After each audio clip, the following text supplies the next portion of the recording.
if you're reviewing your life and you have predominantly done, thought, said, acted in a way that brought happiness and joy and all the positive good stuff to others, that's what you're going to experience in your life review. That will be the experience over and over again of each scene. That might feel like heaven or might be a heaven experience. If on the other hand you've predominantly caused pain and suffering, and that is your experience through every scene as what you've experiencing it as the other, that may feel like hell.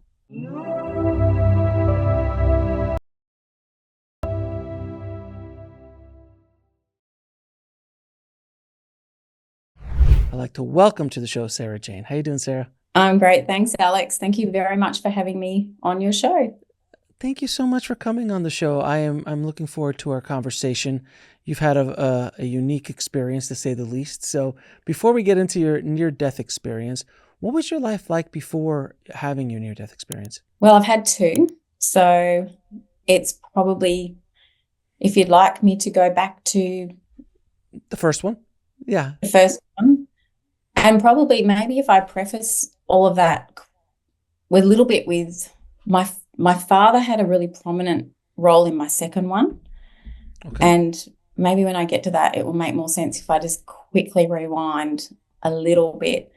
I grew up with my family was, and a question I've had a lot is, am I religious? Was I religious? So I'm going to say my family was a blend of a mother that was religious and a father that was not.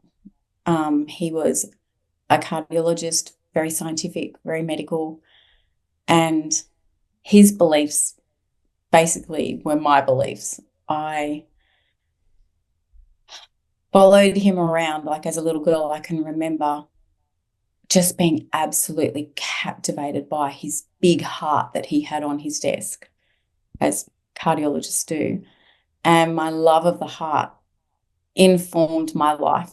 And I went on to formally train in cardiac imaging and was working in a busy cardiac lab alongside my father. When I had my first NDE, I just delivered my second baby and had what in the hours afterwards was bleeding out internally. So we didn't know. I knew because I was experiencing a lot of pain, but I didn't get to the operating theatre. I think it was about 5 hours later, and had lost a lot of blood volume, and it was an emergency surgery, and I was, during the surgery, became aware that I was watching a surgery from the perspective of above, near the ceiling, up at the base of the bed to the right, above, watching an operation going on. And probably being medically trained, I was more interested in what was going on medically, looking at the vital signs and looking at that more than looking at the surgery and what was going on, rather than, is that me? I soon became, it's interesting looking, we're only used to looking at ourselves in 2D. We never really appreciate what we look like from another person's perspective in 3D until you are above looking at yourself in 3D. And it's so weird. It's nothing like what you look like, how you think you look like. And maybe that's why it takes a while, but maybe you don't think of being outside of your body, observing yourself ever. Well, I didn't. I certainly didn't. And with medical family, scientific family, I didn't ever think about existence beyond your last breath, ever. And it was not even in my conscious thought. I was lights out, that's it. That's what my beliefs were. And So maybe that's why I didn't really think, oh, that's me being operated on. I was listening to what the anaesthetist was saying to the surgeon about my blood pressure crashing, and I think that's when I was looking more and realised, oh, that's me. That's me I'm observing. And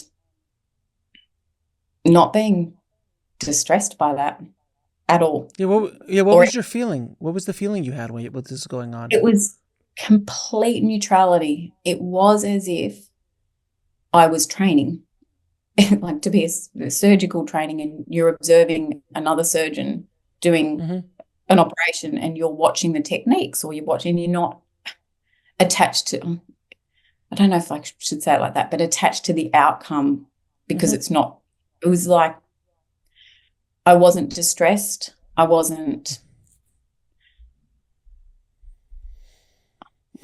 weird. I wasn't giving any thought to that. It was more just an observation. Just, that's interesting. That's really interesting. And not even thinking, and even watching my ECG, like flatlining, that didn't even evoke anything of, it was more like, it was really just an observation. And then, but I had the expanded awareness. So my awareness expanded so that I was aware of my baby in a nursery being cared for by nurses, and I was aware of my husband out in the hospital corridor sitting on a blue plastic chair in the corridor on his own, sitting there staring at the floor, with his hands between his legs, just looking down, and I could feel what he was feeling, and my awareness was everywhere, not just focused on it was my awareness where I could direct it and where I could focus on was where I was, but it was also able to be everywhere. And I was aware of my back in the surgery. I was aware of my presence and essence of my grandfather. I knew who it was. I knew what the energy was. I knew it was my grandfather, and he was communicating, no, it's not your time. You have to go back. And as soon as that was communicated, I was back. The next thing I'm aware of is I'm in a recovery ward. I'm waking up and back in the grind. my body, back in my body. Back in your body. So let me ask you. So when you were back in your body, I'm assuming the pain came back and you started getting all the lovely sensations of being human. At that point, I was in immense pain prior to the surgery, but I'd had the surgery, so that was gone. And I guess you're still having the effects of an anesthetic, so you're not. I was very acutely aware of what had happened. And when the surgeon came into the post of the recovery ward, as they do, to say how it went, you went well. The surgeon and the anaesthetist came in together, and I just told them I had observed their conversation, what I'd heard them say, how it all went down, where they were what they were doing, and they both affirmed my account of the situation. What did they say? What did they say?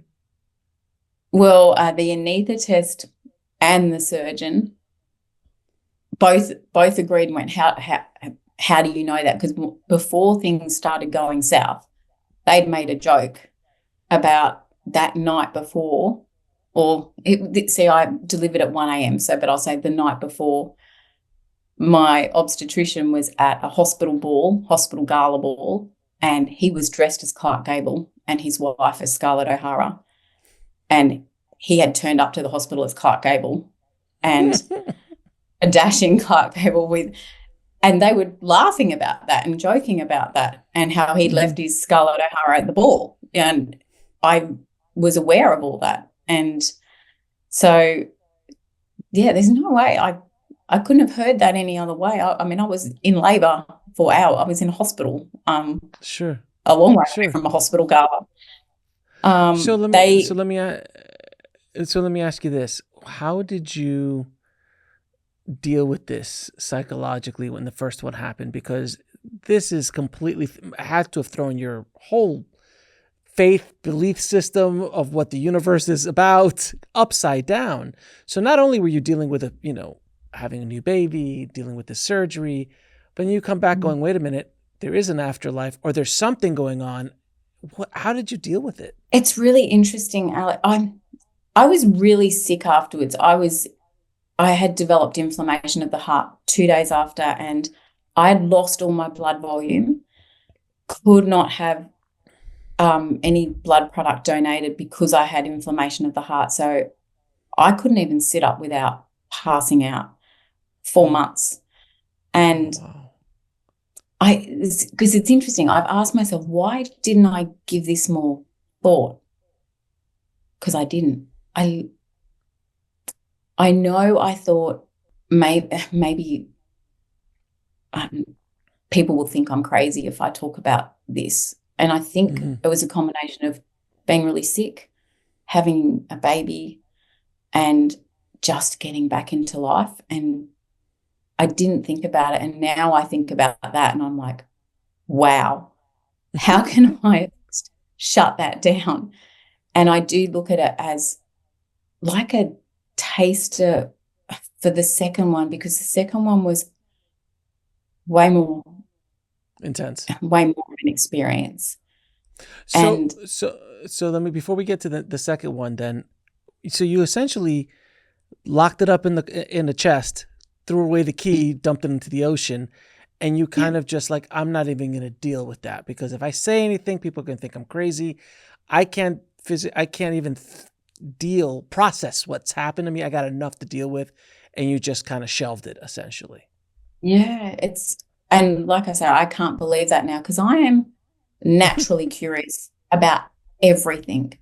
Sure. And I can't believe it. I look back and think you have had an experience that now all I can think about is consciousness, and I'm so profoundly different after the second one that I will say it did have an impact in the way that I cherished being with my baby and being alive, and it had that sort of impact in that I probably became way more cognizant of, hey, this could end at any moment. probably should cherish this. But I didn't take it any further. Interesting. All right, so how old were you when this happened? 32 for the first one. For the first one. And so the second one, how many years passed? So long story short, the second one was, first one was 2002, the second one was 2018. Oh, wow. And a while passed. So quite a distance, yeah. Distance, weird concept, but we'll get into that. Time, space, energy, how they interact, and how I have no concept of time now. I find it really hard to reference time, really hard. I can't live by time now. It's so interesting that I used to be working in a lab and dictated by every minute and every appointment with patient times, and now I can't do it. I can't do it at all. I had so in 2010, a little bit before. No, it was 2010. I was diagnosed. I went back to work. I essentially went back to work, worked a really, really, really busy life, imaging hearts. That was what I did all day. I spent all day looking into the hearts of others and loved it. Absolutely loved. I used to tell my kids I'm a heart detective, and I just go around trying to find the baddie, and that's how I explained to them what Mum did all day. And I worked, as I said, I worked with my father. We had a really beautiful relationship personally, professionally. He was my mentor. in life and in cardiac medicine. And I just threw myself back into doing what I love. I started getting sick. Crazy as it sounds, put it down to getting old, and I wasn't even 40, but I started thinking, oh, when I'm getting old, I'm so tired all the time and my joints are aching. I got to the point where I used to get up and run every morning before I went to work, and I couldn't even get out of the car after driving to work without my joints just seizing up and throbbing all day. And so long story short, I ended up in hospital with cardiac complications in 2010, and that was the beginning. Was diagnosed with a rare life-threatening autoimmune disease and a systemic autoimmune disease. So a systemic disease affects organs. Mine affected my heart and then my brain, and that was a 10-year period of pretty much in hospital, a lot of it trying and failing every treatment available at the time, and as new ones became available, trying those, but had like a stroke, heart attack, 8 episodes of meningitis and inflammation and heart failure, and eventually was started on weekly chemotherapy in hope that would get me into remission. And I was close to a year into that when it started to fail. And I was in hospital with severe heart failure at that time, and I had meningitis and was awaiting approval for a new experimental drug we'd heard about that was available like over in the US and but wasn't available in Australia. And I was stabilized but still really sick, and I wanted to go home. I had young children at home, and I had spent so much of my time in hospital, and there was really nothing else we could do but wait and see if I could have access to this drug. And so I was allowed home. I must be pretty convincing. I don't know how I was allowed home, but I was. I don't know. I must be. I don't know how I managed to talk my way out, but I got home and I was pretty much existing breath to breath. I couldn't care for myself. I was in my bed. When you have meningitis, the inflammation in the brain and the light, I couldn't handle light of even a TV or a phone or any sort of light. So I had some like really dark, big Hollywood-style glasses on, and I had no hair because I had chemo, so I had a big scarf wrapped around my head, and I was in bed, and I've got one photo of that period, and I look at it and I just laugh every time because I had no idea what I looked like because you're too sick to care. But my kids would exist in my room with me and on my bed with me. They would come and crawl up on bed with me and spend time with me in there. And that was the setting for my second NDE. On the day I woke up knowing, can't tell you how, but I woke up knowing that it was going to be my last day. You could say, well, why didn't I go back to hospital if I knew I was going to decline? But there really was nothing more we could do. And I wanted to be in my own home. I wanted to be in my own bed, and I wanted to be around my own family. I didn't want to be, I lived in a small country town. I didn't want to be hundreds of kilometres away in a city hospital if that was my last day. I didn't. So I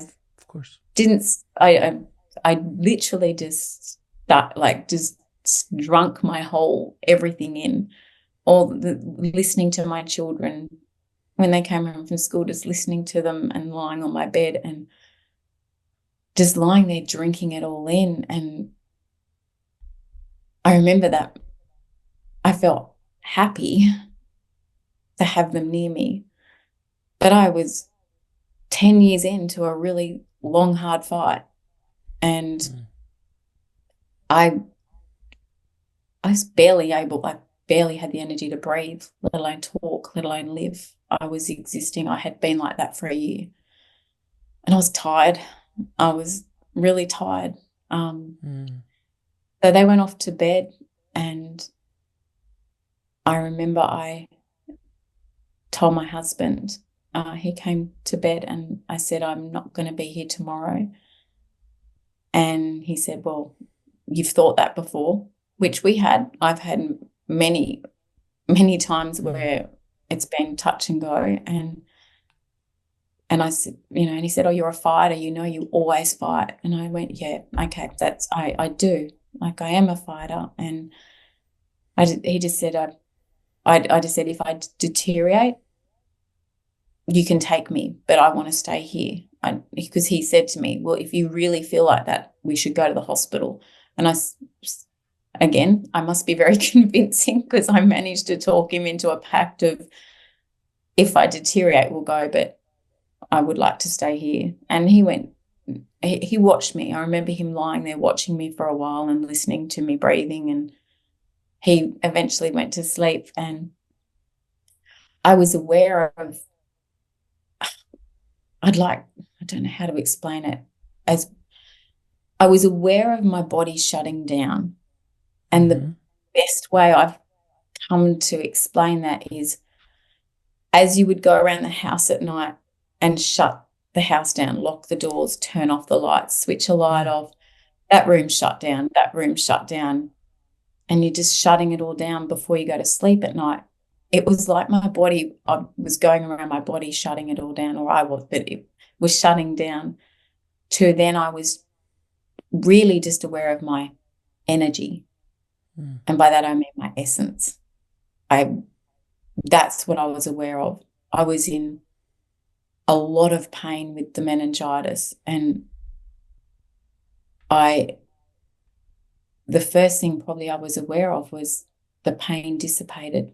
It dissolved. The moments before I felt my essence leave my body, and this may feel weird, it'll sound weird, it left through my feet. It's a weird thing to say, but for me that was how it happened. My essence left through my feet. And as with the first NDE, I was aware I was at ceiling height looking down at my body. But this time I knew I was looking at my body, and again thinking, I don't look like that, or that doesn't look like me. So I had that awareness. If you're enjoying this conversation, I invite you to go deeper down the rabbit hole with me on Next Level Soul TV. It's packed with exclusive content like live special guest Q&As, daily podcasts, commercial-free access to the entire Next Level Soul catalog, early access to episodes before they air, and special meditations you won't find anywhere else. We will be adding new exclusive content every month, plus you can connect with me during my monthly live streams. Just go to nextlevelsoul.com/subscribe and join our soulful community today. I'll see you on the inside. And I remember feeling a lot of compassion from that body that I had left. And I wasn't distressed. As I said the first time, I wasn't distressed. I didn't feel attached. It's weird when I say I was thinking, because how can I think? I haven't got a brain. The brain's in that body. And when I say I was looking, well, how can I see? Because I don't have eyes. So I guess I was, as I said, I'm curious. I was curious about my awareness existing and how I was thinking, just how I thought in my human jumpsuit, meaning how I think. You know how we all think differently. Some of us have are a bit quirky. Some, some of them really have more of a jokey side to us, or my characteristics or my personality persisted, existed. And I was curious about that. Like, I feel just like I did in my human body. I feel like me. And I also was curious about how I'm looking at my human body. Mm. It's there, but I feel like I have a body. Much the same as when someone has an amputated limb and they describe, they feel sense, they have that limb, they have phantom pain, they have pain in that limb that no longer exists. It's like having a phantom body. It was like I had a phantom body, so I felt like I had form or shape. And I thought, oh, that's really, I'm existing as pure awareness or a pure consciousness. And I feel just like I did as Sarah in that human jumpsuit, which was kind of, I didn't have that awareness first time around about I still exist as me, which is sort of cool, right? It's sort of cool to be still you, right? Of course. Yeah. That's how I felt anyway. I was just that awareness, just that awareness I'm me and I'm existing as me and I exist. So and what I'm happened looking next? down. I was aware of a anti-gravity, like an anti-gravity pull through the ceiling. The ceiling no longer existed. And I'm going to have to say I was pulled up through the ceiling, but that's my human understanding. And there really was no sense of direction. If I really try and accurately describe it, I had no sense of direction other than, I have to say I went up, because in our human minds, that's up in our spatial understanding of Earth. I went up and I traveled up, and then I was aware of that pulling into a space where there was in the distance, and I would like to say I saw it, but I also felt it. I also became part of it, this most magnificent, bright, white light that it was like nothing. It wasn't like light here. It was alive and it was dynamic and it was pure love. I have to say it's light, but it was the most beautiful love I've ever experienced. Like love here, but to the power of a billion. Like it was love. And I knew as I got closer that it was unconditional, non-judgmental love that I knew was the source of everything. So I knew, just as I'd woken up with a knowing, I'm not going to be here tomorrow, I knew it was the source of all. I knew it was where I came from. I knew it was where I returned to. I knew it felt like I was coming home. It felt like when you go on a really nice holiday and you have a lot of fun and it's really, really great fun, and you come home and you go, oh, it's so good to be home, and you've got your own bed and your own favourite mug and your own cup of tea, and it just feels so good to be home, even though you've just had a really good holiday. It felt like that.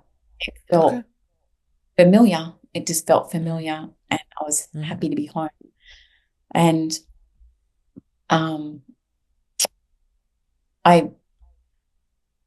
I knew it was the foundation of everything. I knew it created me. And I guess I feel that it's what we all reference, but we use different words depending on our beliefs.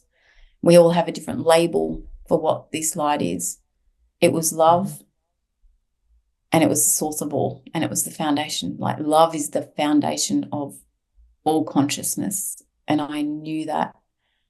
And so while in this space of this love dimension, I now refer to it as I went to the love dimension, I became aware of the presence of 3 beings, and they were also familiar, like meeting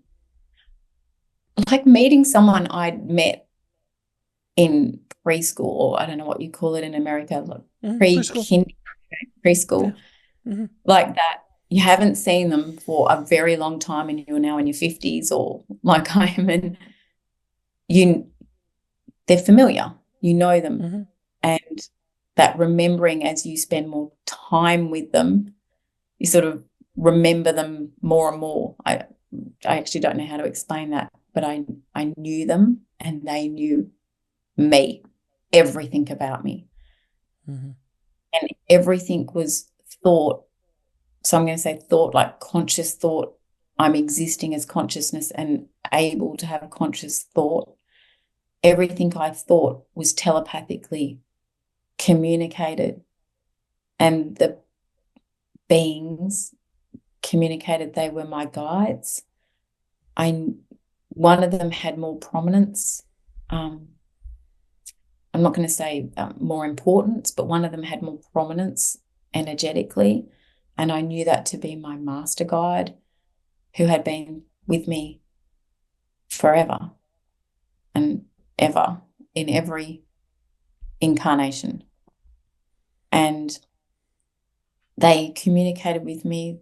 It was sort of like, let's see how that went.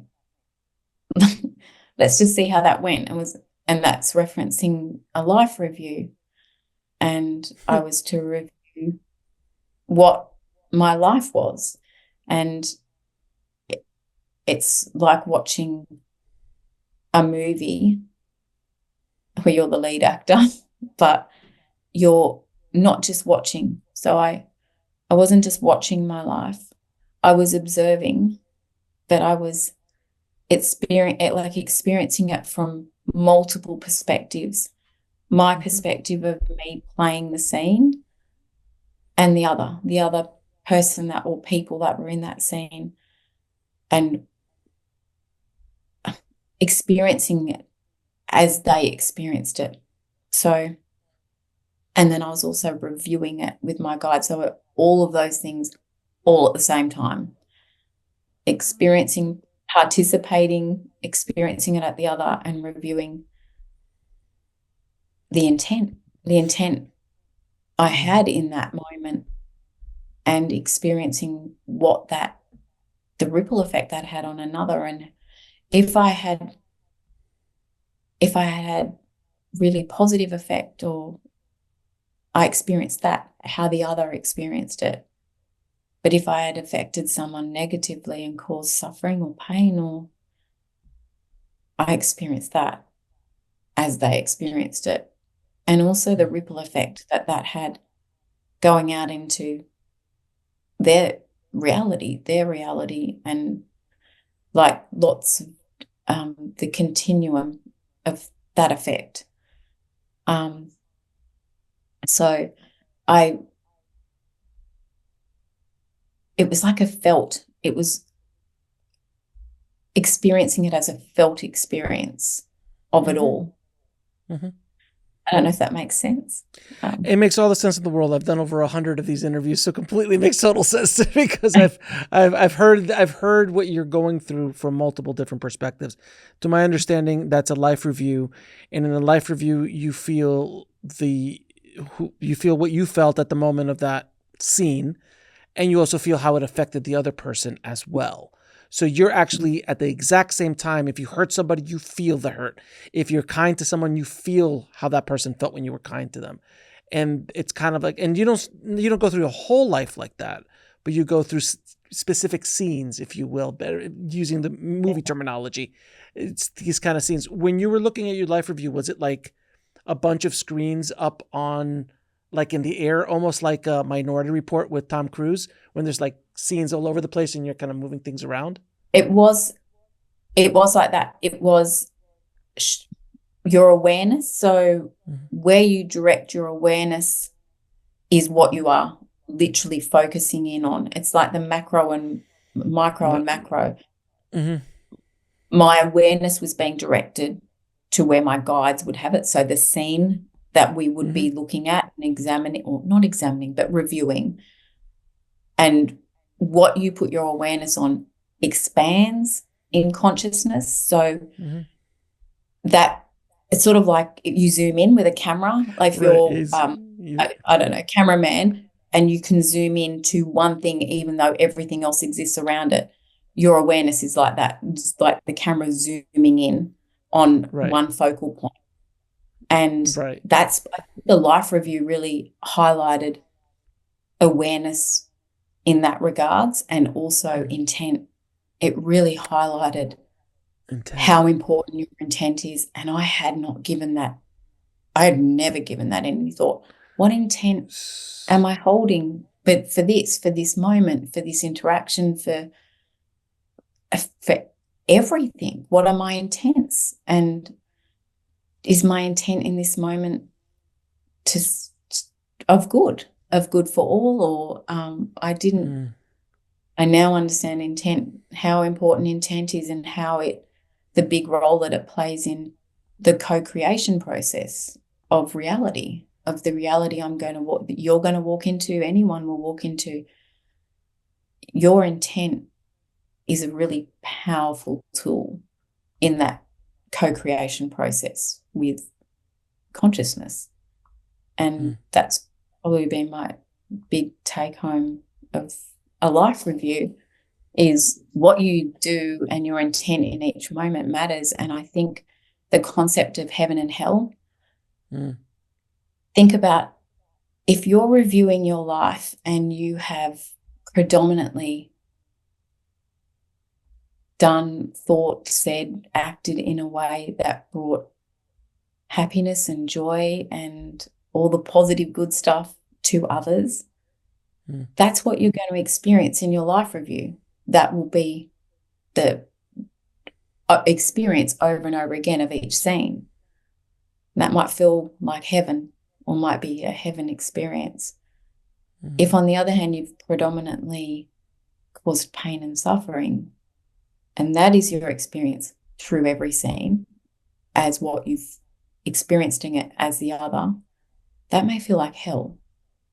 I think that is my understanding of heaven and hell, is how you're living your life now becomes your heaven or hell, because you're going to experience it as what you've done here, what you've lived your life as. But also, from what I understand, it's not as a punishment. No. More so as an awareness. There's no judgment. There's no, it's more like of an awareness, kind of like you're looking at like a video game character and going, I really should have turned left instead of turning right. Kind of vibe. Yeah. When you said something, it was really interesting with your guide saying, well, let's see how you did. It seems so nonchalant. And like, we take our lives so seriously as we do because we are down here. We are in it. And I always use the example of a video game. If Mario is running around trying to save the princess, it's really important to Mario not to get squashed by a monster or hit by a flaming arrow or something when you're in the game. But looking at it from this point of view, it's like, doesn't have the same feeling. No. Does that make sense? I completely agree. And I was such a serious head. I look back now at my life leading up to that, and I was so serious all the time, and everything really, and the things that mattered didn't matter. And the things that really mattered, you didn't put enough of your energy into, because you're so busy living this life and being so serious about it all. And yeah, no, it's not about judgment. None of it was about judgment. It's just part of your soul evolution, that reviewing process. As I'm evolving here, that never stops. Everything here holds true. None of it changes. I still am me. I still feel like me. I still think like me. And my soul is still evolving, and I'm still learning. And it's basically a reviewing. And I'm the only one that could have judgment of me. No one, no other entity or being or God or is judging it. It's me, so that I think it, so it consolidates in your soul. Next time round, my soul will have memory. It will have had a huge impact on me, so that I may take a different action next time I come and play on earth. And I'm not serious anymore. It actually has changed my perspective so much in circumstances that I would have probably got really upset about or may have toppled me over a little bit in the past. I actually am able to sit back and actually be a little bit like that, sit back and observe it. And I know that sounds weird, but I sit back and I watch the scene that I've just, that's happening. I watch it and I'm like, it really doesn't matter. If I can just turn up as love in this moment, and that may be love for self. If it's a challenging moment, I really now, my intent, I always try and be very aware of what's my intent and bring that into each moment. And I look at it and I'm like, is this a biggie? Probably not. I don't really need to get upset. It's going to be okay. It will all work out. And it may look like something that in the past I would have gone, this is horrible. This is the most horrible thing that could happen. Probably also because I look at it through the lens of the most horrible thing that can happen to you is usually the opportunity for the greatest soul growth and evolution. Yes. And what I've looked at is you can look back as, oh, that stroke, that's a horrible thing to happen to someone who's 35, to have a stroke. But in truth, it was wonderful, because I existed when I had my stroke. My right side of my brain was more, my left side was affected, and so my consciousness was, I was existing sort of like I was out of my body as an awareness without that executive function of the prefrontal cortex of assessing life and planning life. It was very different. I couldn't talk, I couldn't walk, I couldn't communicate. I was shut down, and it took me a long time. I had to learn to talk again. But that helped me cultivate patience, and I really needed to cultivate patience. I'm the first person to say I was really patient. Something needed to happen to give me patience, and that was a really good fast track to it. And also, when my father had a stroke, I was able to turn up as the daughter I would have liked to have turned up as, and I would not have been able to do that if I hadn't experienced a stroke myself. To have the patience to take an hour to feed a teaspoon of food, or to communicate and know, even though he's not talking back to me, he understands what I'm saying. He knows what I'm saying to him. And so back to that perspective of, it could be perceived as suffering. It could be perceived as a really horrible thing to happen. It was a really good thing. It was a great opportunity to develop, obviously, things I needed to develop, and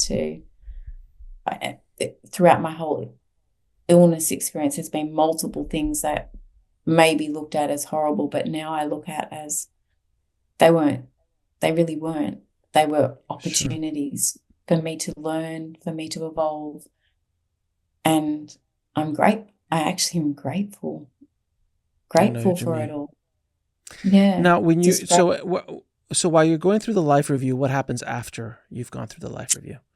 Okay, so when that's finished, so the video screens are gone and that's finished, and my master guide and the two other guides, it was if their essence or presence, I don't want to say diminished, but receded. It was like they're receded, and then I was aware of my father's presence, essence. Mm-hmm. It came more into like dominance, Mm-hmm. and I was so happy. I was so happy to see him. He died when he passed about a year earlier, at the age of 92, and he'd had dementia for a few years. And I'd gone through a lot in that period that I didn't think he was aware of. And even in the last year when he had passed, that was the full year of chemotherapy. And the first thing he communicated, it was telepathic. It was no spoken words. It was a telepathic, like vibrational communication. And so it was like words, but also feelings all being communicated telepathically. And he communicated his love for me, and that he knew what I'd been through, and that he was proud of my fight. And he beckoned to me as he had when I was a little girl, like you put out your hands for a little kid to come to you, and said "Starry Fairy," which is what he called me as a little girl. And it was the love that we were sending to one another. It was really lovely to see him again. And as he was on earth to me, he was, as my father, he was my mentor. He was always teaching me. And he sort of, like my guides had said, let's see how this goes, or how this went. He went, sort of the communication was along the lines of, hey, look at this. And he directed his awareness off to the right and to the distance, and for me to do the same. And as I did that, I was aware that what I was putting my awareness on was expanding and unfolding infinitely. And he telepathically communicated, and I was understood. I don't know how this limited brain can't understand it here, but there I have the capacity of understanding everything. And like, oh yeah, I know that. Your awareness co-creates with consciousness, and it makes it expand and unfold. And that's what he was showing me. And he was like, isn't that cool? It sort of is, right? I was like, yeah, that's really cool. And I think that's really important when now back in human form, what I put my awareness on is going to become my reality. That's what's going to expand in consciousness, and I'm going to co-create with consciousness the reality I walk into. And awareness and intention are the tools for that. And we do it every day with what we say and what we do, our actions, our words, our thoughts. They create. They're like it's like you've got your blank canvas as a painter, and awareness is the paintbrush, and your thoughts and your words and your actions are the paint colors, and you get to paint the scene that you're going to step into. And intention supercharges what you're going to create. And I guess that's what I was understanding as I was watching it. And I know it's like, how do you explain consciousness expanding? How do you explain what that looks like?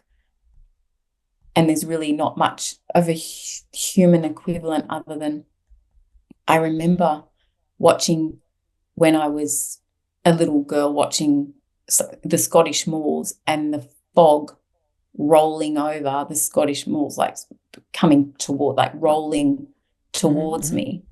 And it's sort of like make that in reverse and it rolling the other way and expanding infinitely.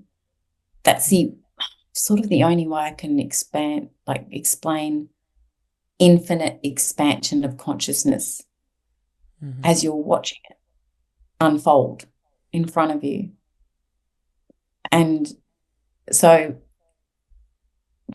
then after that, his presence or dominance seemed to recede again, and my guides came more into dominance, and I was told that I was going to have a healing. I was going to go to a healing space, and it was a dome-shaped building room, and it had an arched doorway, and my guides directed me through it and communicated for me to lie down. And as I was saying at the beginning, I had form, like not a human body, but I had the sense of form. And I lay down, and my master guide was at my head, and my other guides were at the sides of my arms. And there were 3 other healing beings in that space. That's what I was communicated, that they were healing beings, and they were at my feet and around my legs. And the healing was for my soul, for what it had been through in my human incarnation. And it was really, really beautiful, vibrational, like hum. It was like a vibrational feeling and sound that traveled through me, and it traveled through like a warm gold, warm liquid gold, just passing, and it felt magnificent. Oh my gosh, I could feel that forever. It was beautiful. It was so beautiful. It's like, I don't know, having a really beautiful massage or something, you never want it to end. Like, it's just beautiful. Intoxicating. It was healing. It was just healing. And when that was finished, and I'm not going to reference time as another thing. I can't give a reference to how long anything was. Time does not exist in that dimension as it exists as in the context that we frame it. It's not, there's no time reference, and I can talk more about time if you wish, my understanding of it in the concept of now, like everything is now. That we look at it like time, like past, now, future. And how I explain it now is take that horizontal and make it vertical, and now all time is stacked on top of each other, and the past, the present, the future are all stacked together.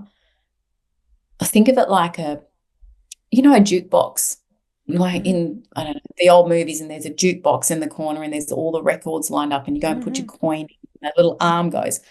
So think of time like that. So turn the jukebox around vertically, and all the records are lined up, and your awareness is the arm that goes in and picks the record out and brings it out. And then you can sharpen your awareness. Like I was watching my life review, you can focus in your awareness. So you can focus in your awareness on a track on that record. And that's the reality you're living. That's what you're experiencing. Your awareness is in. So it all exists. Everything exists. But you are just watching what your awareness is. This life of Alex or Sarah, what we are experiencing now is just what our awareness is placed on. It's all that we can perceive at that. That's what is available to us in the human, once we're in this human jumpsuit and we're limited by our human brain computer. But of course, when you pop out of your body, it's pure awareness, and you're able to perceive all of it. It's so different. It's different. You're not limited anymore. Yep. And I, at the end of my experience, I'll get to that, where I was shown the time, space, energy fields. Go ahead. And how that. Yeah, go ahead. Yeah, how does that work? Talk about it now? Sure, go for it. Okay. So as I was at the end, it was like when I was falling back into my body, it was like I was plugged into consciousness. Like you get a power plug and put it in the wall socket. It was like that. And just downloading everything I'd been curious, like everything that I had been thinking about or curious about was like downloading past lives. And I know I was curious about time and space and energy and how does all this work? And because I don't think about the little things, right? Think about a big concept. And I was shown, so think about maths. I don't know if when you're at school you have grid paper for maths when you're learning maths. And sure. So imprint a grid like on consciousness, and it's fluid and dynamic, and that grid is moving. That grid are unified fields of time and space and energy, all imprinted on consciousness. And then turn it and flip it like what we would think of like a black hole. You know how when you watch a black hole and it's curved in and collapsing on itself?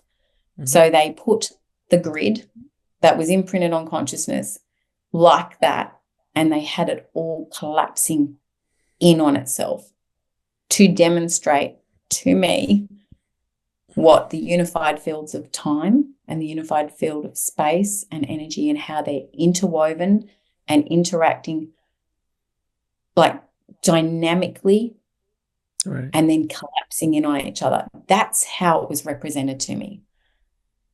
And that's the best way I can. I'm very limited in how but I understood that they are not independent and they are intricately interwoven together as part of consciousness, as we are. Like we're all interwoven in it. It's like this intricate web, and you can obviously then manipulate with your own awareness, and that's how we're co-creating all the time, not just creating but co-creating with consciousness.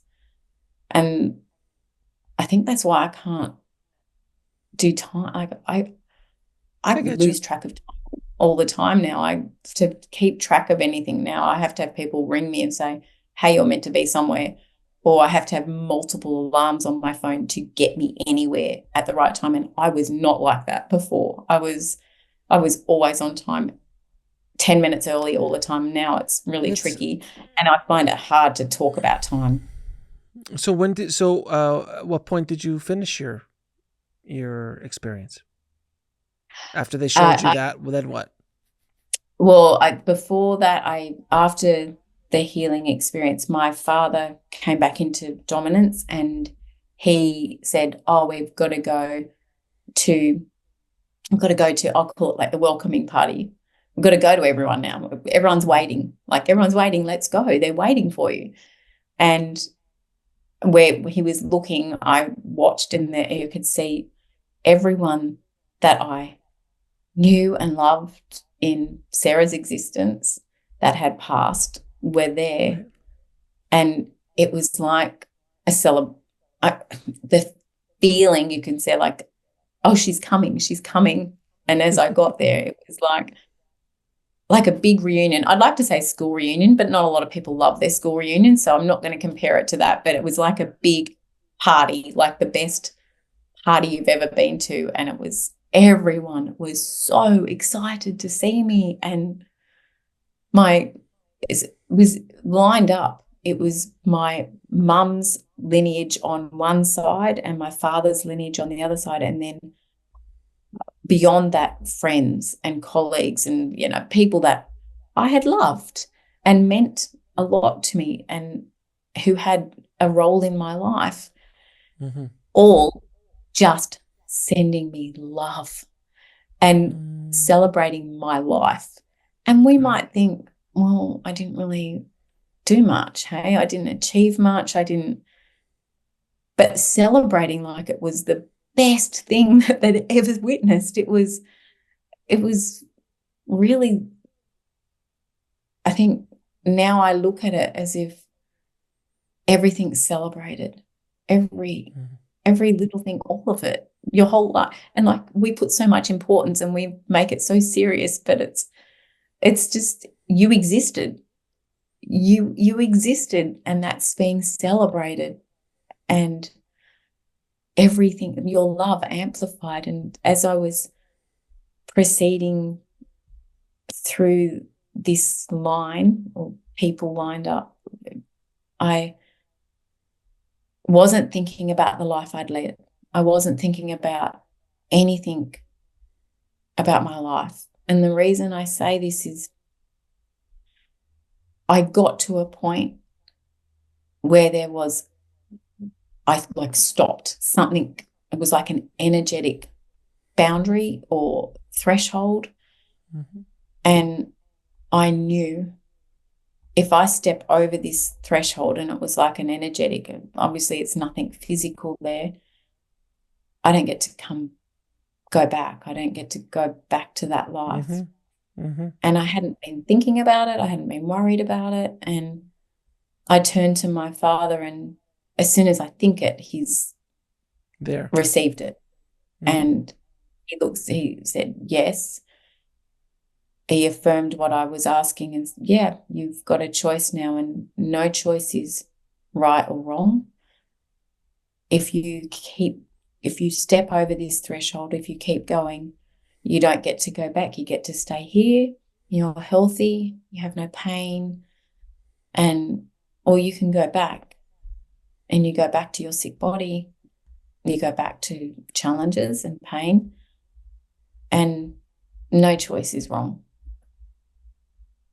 And I instantly then thought of my children. And as soon as I thought of my children, if you could yell telepathically, I yelled no. So I don't know that I don't know that you can yell it telepathically, but I did. I yelled no. And as soon as I yelled, I started falling. It was like a roller coaster, and I hate roller coasters. I hate anything really fast, but it was a fast, not fall, or I can only say fall, but it was like a roller coaster pulling me back. And that's when I felt like I was plugged into consciousness, and I was downloading as I was falling back into me, into my body, and past lives flashing, like flash, flash, flash, flash, flash. Like, do you know those books that, I don't know if you had them when you were little, and the page would start with one line on it, and then as you flipped through it, it's a flip book. Flip book. Yeah, a little animation. A little animation started. Yeah. It was like that, with past lives on each page, just flicking through them and quickly observing them as I was falling back into my body. And I was aware of getting back into my body. And the only way I can say that is I think I was aware of how am I going to fit, how because I was expanded, right? How am I going to fit back into that? I don't know if I thought how, but I went, I'm not going to get back in. But it felt like really tight, like I was squeezing into clothes that were 5 sizes too small and uncomfortable. Right. it was just uncomfortable. And I was aware of how heavy and dense I felt, because I wasn't aware of feeling light when I was existing in a Right. non-physical form. I wasn't aware that I'm not breathing, or that I'm really light, or that I'm really expansive. I only became aware of that when I was back in my body, of the contrast of how Mm-hmm. heavy and dense, and I've got to breathe, and Mm. I don't have to worry about that when I'm non-physical. But that was aware, trying to breathe, like Mm. trying to get air into my lungs. And that's what woke my husband up, because I was gasping and trying to breathe. And he grabbed for my pulse. And I think the only way I can explain that is when you're with someone who's really, really sick for a decade and he's medically trained, that's your impulse immediately. Feel for a pulse. And I remember him saying, "Oh, your pulse is really thready," which means really weak. Thin, light, And, yeah. and he's like, "Are you okay? Are you okay?" And I was just like, "Yeah." And I'm back. I'm back in my body and back in pain, back in immense pain. So And after this event, after this experience, I'm assuming you didn't put it away this time. no, You started to embrace it a little bit more. Can you just tell the audience how you dealt with it when you came back? it's really interesting, the reintegration period after such an extensive experience. As I said, there are things that I struggle with. I didn't tell anyone about it for probably a month. Mm-hmm. I wanted to sit with it. I didn't even know, I didn't know the term near-death experience. And even that I sort of have issue with, because it's not a near-death experience. It's not near. It's It's a death death. experience. It is a death experience. It's not like, it's not like it almost happened. It happened. And for me, I always say I've had a death experience. I think I knew, just as I knew I was going to not be there the next day, I knew I needed time. I needed to sit with it. I needed to consolidate what it was, and the insights, and how can it inform how we live our life. The wisdom and insights that a death experience, I think, can give us all about, like you were saying, we don't have to be so serious. We're actually Mm-hmm. here to live a life of joy. We're actually here to do the things that light us up. We're actually here to go, what lights me up? Let's do that. Instead of judging it and going, oh, I can't do that, everyone will think that's wrong. And just do what you're here to be. I think I journaled it. I wrote it all down. I wrote everything down, and I didn't listen. I actually don't even know that there were podcasts like this available back in 2018. I'm not sure. 2018. There, I started in 2019. There was a few, but they were few and far between. It is really ramped up in the last 4 to 5 yeah, years. I've only been doing the show for a little bit over 3 years. So okay, 2021 is when I started. So it was a few okay, years later. Yeah, but there was a few shows, but not a whole no, lot by any stretch. yeah, It's now everyone's got a near death experience show and everyone talks about this kind of stuff, but it wasn't around. Even yeah, 2018 it was not very spoken about publicly. no, no. And I guess that's why I really didn't tell anyone until a really dear friend came over, and I said I'd like to share with her what Mm, happened. And I sat and told her about it. And she said to me that she just said, "Oh, you're different. Like, you're different now. You're just mhm, more peaceful and more." mhm. And yeah, she just said I seemed so much more peaceful. And I guess that's a gift of it, right? I feel Yes. like at peace with it all. From I have a perspective that you might not have because I've spoken to so many people who've had near-death experiences.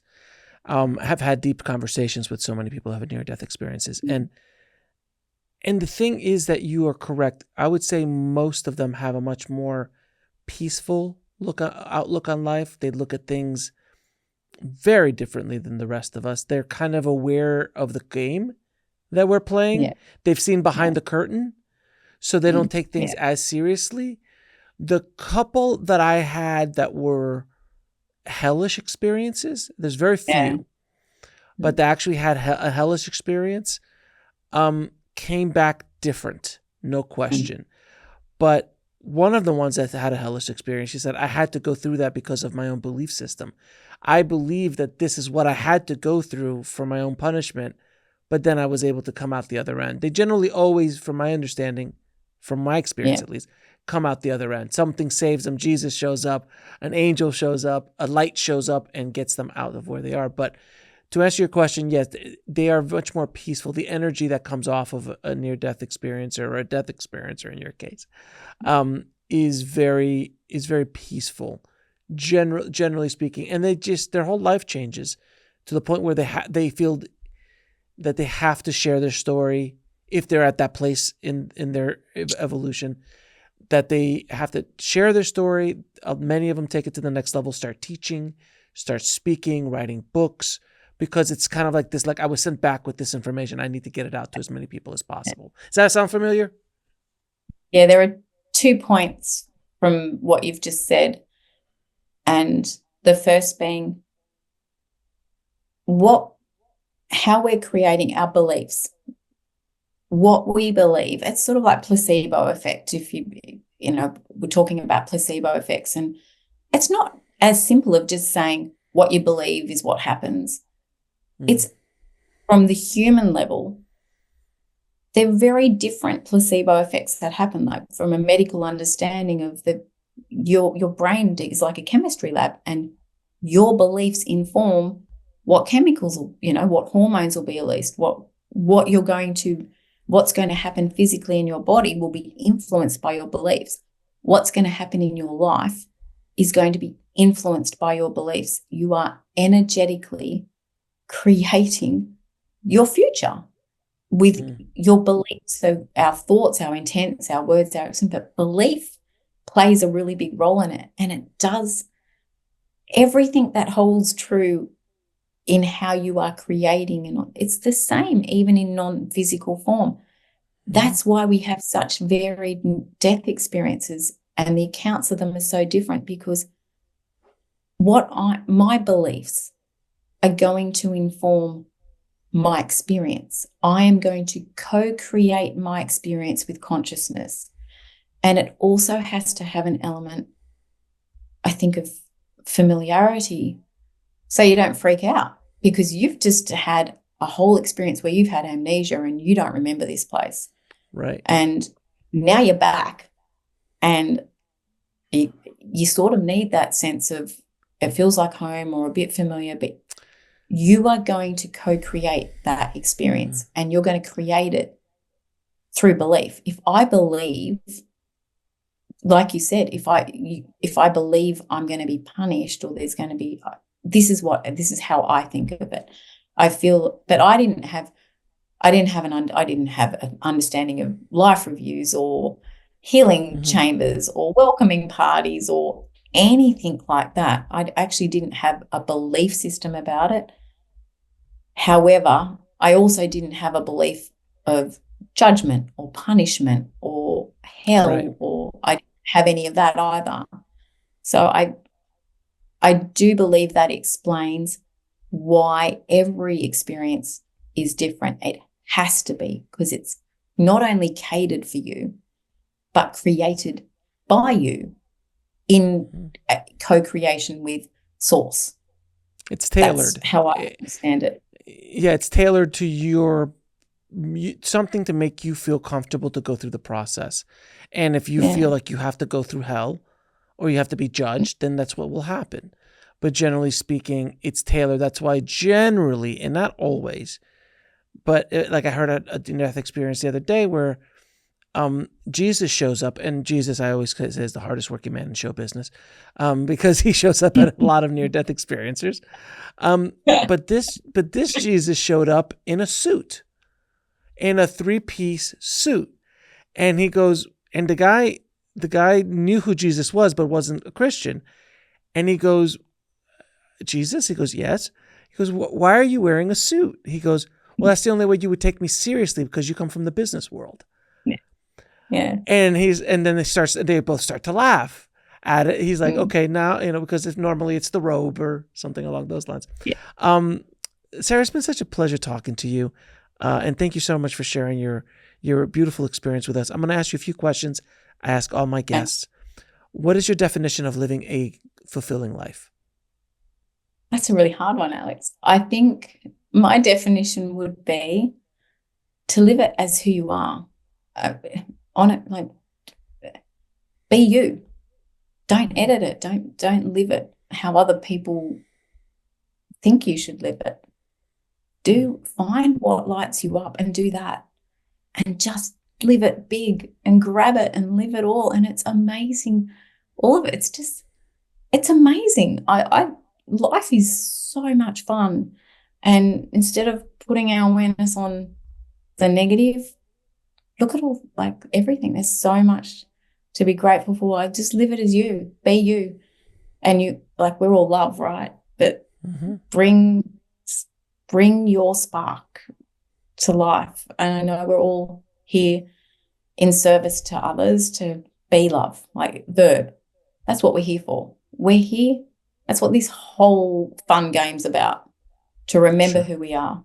And all these experiences and opportunities that may look like illness or losing someone you love, they're all just in service to you to wake you up, so you remember who you are, which is, I'm love. I'm here to be love in all my thoughts, words, and actions. And on mass consciousness, that's how everything evolves. That's why we're here. But hey, let's have fun. Like, we're here to do it. Have fun. Fill your life with joy and all the good stuff. That sounds like a fulfilling life to me. Now, if you had a chance to go back in time, what advice would you give yourself, your little self, little Sara? I think just that. Don't be so serious. It's, just don't be so serious. Be in the now. Like, don't spend your life worrying about things in the past or having anxiety or stressing about the future, because you'll realize that you didn't spend any of your life living the moment you were in. You spend it all time traveling in the past or the future and not where you are. Like, live where you are, be where you are, and don't be so serious about it all. And don't take yourself so seriously. Get over yourself. Like, literally get over yourself. It's really not about you. Do you know what I mean? Never is. And where can people find out more about you and the work that you're doing in the world? Okay, I've set up my personal website, which is sarajayne.com and .au. And I'm setting up a little soul academy, because, as you mentioned before, a lot of us that come back know we've come back to do some soul work and I'm in the process of writing a book about my experience. Nice. That will come out probably early next year. I'm actually in the process of writing 3. Another thing about me, I like to just do everything and go for it. Go for it. So my website is probably where I direct people. They can hear about things as they're announced as they come out. Sara, it has been such a pleasure and honor speaking to you. Thank you so much for sharing your story and for helping awaken the planet with the work that you're doing. So thank you again. Thank you, Alex. Thank you so much for the opportunity to share my experience. I really appreciate it, and I've had fun chatting to you. Thank you. Thanks for watching. Click on one of the videos below to continue your journey, and don't forget to subscribe.